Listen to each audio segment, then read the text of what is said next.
અરે ઓછું નાક પણ અસલી નાક. MDH કાશ્મીરી લાલ મરચાની પાવડર. છે મોદી ભુજની મુલાકાત લઈ શકે છે. બ્રેકિંગ ન્યૂઝ આવ્યા છે. મે મહિનાના અંતિમ સપ્તાહમાં તે ગુજરાત આવી શકે છે.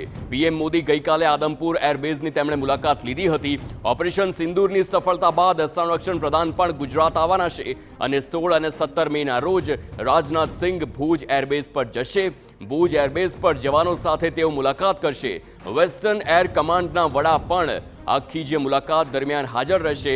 પરંતુ આ દરમિયાન જે મોટા સમાચાર એ આવ્યા કે વડાપ્રધાન મોદી પણ ગુજરાતની મુલાકાતે આવી શકે છે અને પીએમ મોદી પણ ભુજની મુલાકાત લઈ શકે તેવી શક્યતા છે.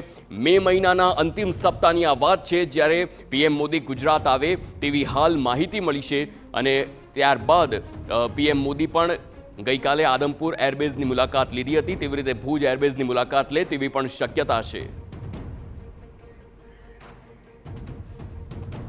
Political editor Kinjal Mishra live જોડાઈ ગયા છે. તેમની સાથે સીધી વાત કરીશું. કિંજલ, હજુ હમણાં જ સમાચાર આવ્યા છે કે રાજનાથસિંહ 16 અને 17 મેના રોજ ભુજ આવી રહ્યા છે અને ત્યારબાદ પીએમ મોદી પણ ગુજરાતની મુલાકાત લે અને જવાનોનો જુસ્સો વધારે તેવી શક્યતા છે. વધુ વિગતો.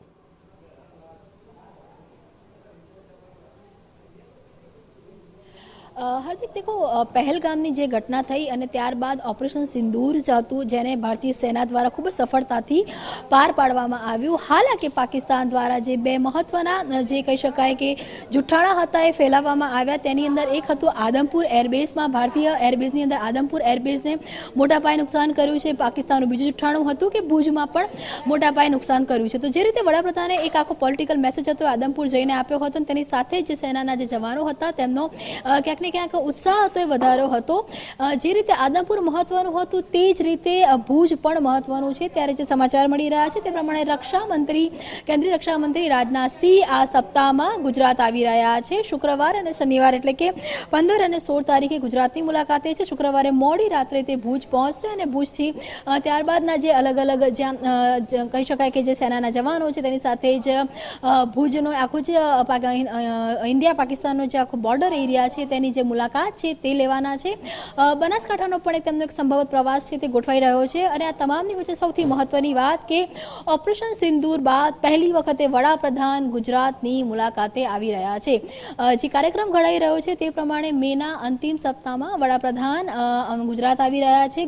ગુજરાતના આ વખતના કાર્યક્રમમાં સૌથી મહત્વનો કાર્યક્રમ તેમનો ભુજનો રહે તે પ્રકારની પણ જે કવાયત છે તે ચાલી રહી છે. ખાસ કરીને ભુજમાં તે જનસભાને સંબોધે તે પ્રકારની પણ અત્યારે એક ચર્ચા છે તે ચાલી રહી છે. સ્વાભાવિક છે કે જ્યારે ઓપરેશન સિંદૂર બાદ પહેલી વખતે વડાપ્રધાન ગુજરાતની મુલાકાતે આવી રહ્યા છે. અન્ય પણ કેટલાક કાર્યક્રમો છે તેને ઓપ આપવામાં આવી રહ્યો છે. પરંતુ કેન્દ્રીય રક્ષાપ્રધાન રાજનાથસિંહ અને વડાપ્રધાન નરેન્દ્ર મોદીની ગુજરાત મુલાકાત ખૂબ જ સૂચક છે. ક્યાંક ને ક્યાંક પોલિટિકલ મેસેજ આપવાનો પણ પ્રયાસ છે કે ભારતના જે તમામ એરબેઝ છે અથવા તો ભારતીય સેના કે જેની પર સતત સવાલ છે પાકિસ્તાને પોતાના દેશમાં ઉઠાવ્યા છે તો કોઈપણ પ્રકારનું જે નુકસાન છે તે નથી થયું. એરબેઝ છે સલામત છે. ભારતીય તમામ સેનાના જે હેડક્વાર્ટર છે તે સમાન એકદમ સલામત છે. તેની સાથે જ જે રીતે ભારતીય સેનાએ ઓપરેશન સિંદૂર આખી સફળતાપૂર્વક પાર પાડ્યું છે ત્યારે તમામ નાગરિક તો કહી શકાય કે ભારતીય સેના સાથે છે જ, પરંતુ જે સરકાર છે સરકારના પણ જે મુખ્ય અધિકારી મુખ્ય નેતાઓ છે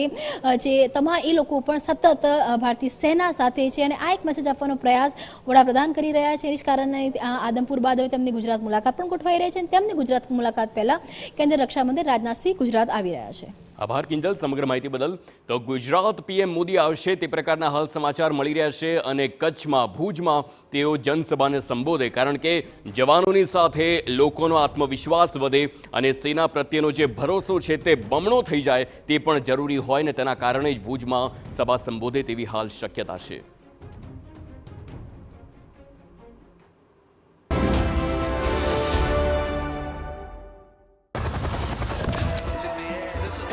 MDH ચણા મસાલા. હવે છોલા હોય કે ચોળા, સફેદ ચણા હોય કે કાળા ચણા, બધું મજેદાર બનશે.